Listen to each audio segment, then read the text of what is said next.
একটা পুরনো বাস অনেক দিন ধরে গ্যারেজে দাঁড়িয়েছিল। সেই বাসের ছাদে এক চড়ুই এসে ছোট্ট একটা বাসা বানায়। ধীরে ধীরে সে সেখানে ডিম দেয়। কিছুদিন পর ডিম ফুটে কয়েকটি ছোট্ট চড়ুই ছানার জন্য হয়। চড়ুইটা বাচ্চা নিয়ে খুব সুখেই দিন পার করতে লাগল।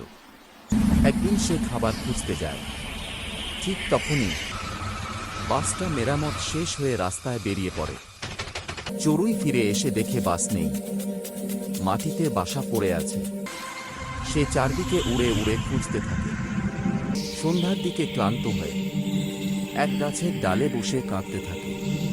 পরের দিন সকালে আবার সেই বাসটা গ্যারেজে ফিরে আসে।